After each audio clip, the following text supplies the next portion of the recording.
Lee and Father Vincent and Father Columban, the congregation of Sacred Hearts of Jesus and Mary. And they were not too done. They decided to go to a big meeting in Hawaii and we almost recovered the place. So they called me up and I was ready and glad to come back to it. I think I better have. We got warring out there over weather out there almost today, and then I was the community that I'm with today. So I think I looked out.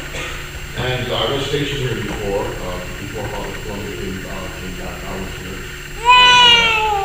Well, I appreciate that. And I just want to say the place really, I love the new carpet. In fact, I put a new carpet down because we really need any more accidents. I heard that we got the carpet because of an accident. This is the new one. We keep the one that we have. And really, the colors of the place. We all chose it. Whoever did the Jesus chose it well. It's good to be back. It really is great to be back at this time. And so I just want to say thank you for receiving. Thank you for the opportunity to be here. All that aside, let's look at our readings today. The readings today, on the one hand, call us to awareness. It's the end of the year. We're almost at it's time for Advent. And we have a lot of these like last days type of readings, And they say, be aware, be sober. We're not like the children of the darkness. We're children of the light. We're called the children of light, awake and aware, alive to what's going on around us all the time. Not caught up in foolishness. Also, the service of others. We have the first reading today. The honorable woman. But really, she's not a model for women. She's a model for all of us.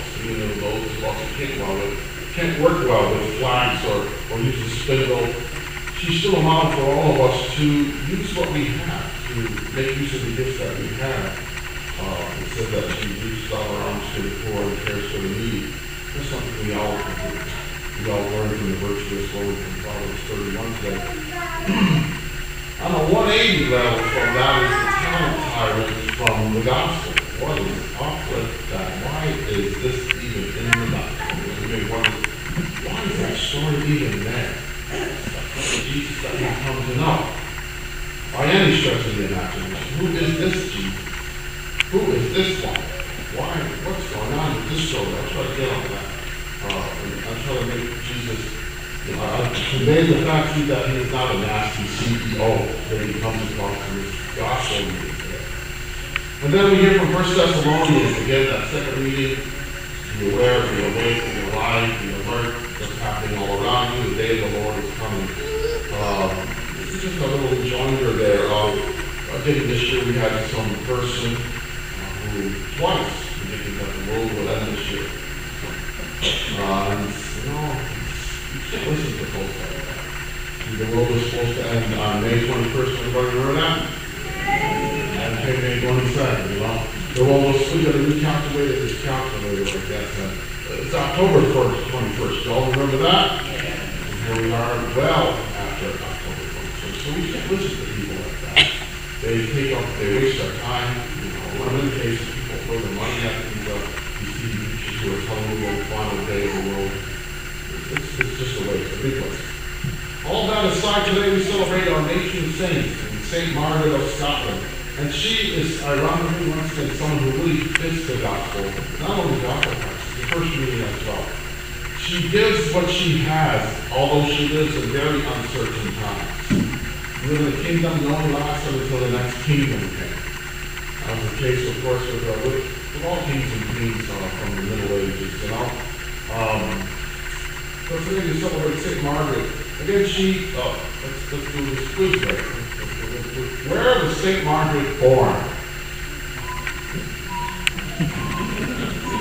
Who remembers?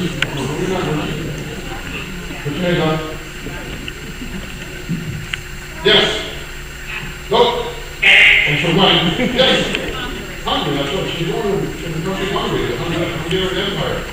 And she came to Scotland, was educated in a courtly manner. And she came as a Princess Madeira. She came to England first and was under the tutelage of St. Edward the Confessor. And came to meet her future husband while she was in England.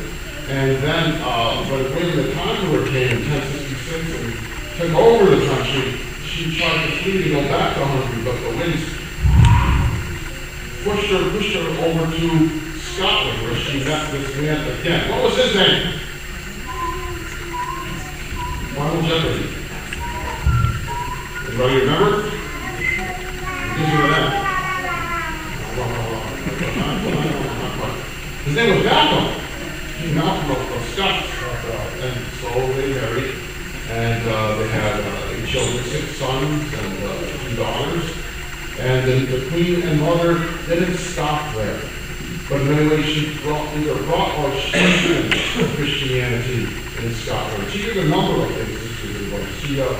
She opened her arms to the poor and the hungry, to the poor and hungry of the countryside. And really, the story goes, and we believe the story, that she herself, she remembered the worship angel. She herself washed the feet of the poor, rather than called her servants to do. And she promoted the arts and education, which is not easy to do because the people were uncultured by and large, and really it was a struggle for them to learn in new ways, to learn education, to learn the arts. It was difficult for her and difficult for the people as well, but no doubt they benefited. She supervised the religious education of her 6 sons and 2 daughters. She was really, she was the faith mover in her home. She was the first teacher of the faith for her children, as respondents, or our parents are called to be first teachers of the faith. She took that job seriously. Not only in her home, but she encouraged synods. What's a synod? A synod is a gathering of bishops. And so bishops of Scotland would gather, and she would be in their midst, Queen Margaret of Scotland. She would be in their midst to ensure that everything would go correctly, and there'd be no funny stuff, like things like simony, or buying religious offices, or nepotism, where you give a religious office, you give the office of evangelization and nephew, because it's coming up in the church. She made sure that stuff like that didn't happen. She was but I think she founded many churches in the countryside for the people to come and worship at. And she also, despite the very active life that she led, she was deeply contemplative. She gave much time over to prayer, to reading the scriptures, and to solitude. This is our saint. This is our own St. Margaret of Scotland. Remember, we celebrate today. And we celebrate the community named after her, which is 103 years old. I wish I could have been here for the final ceremony. I was here for the first ceremony of the centennial year. But I want to be here for the last one.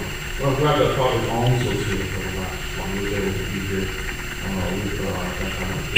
for the closing of the centennial year.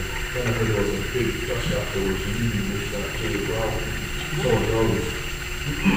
So we celebrate ourselves, we celebrate the saint we're named after. And they're really come together in the readings today. Be patient, I'll get to all of it. In the end, Margaret did not give in to fear. While she was on her deathbed, she still did not give in to fear.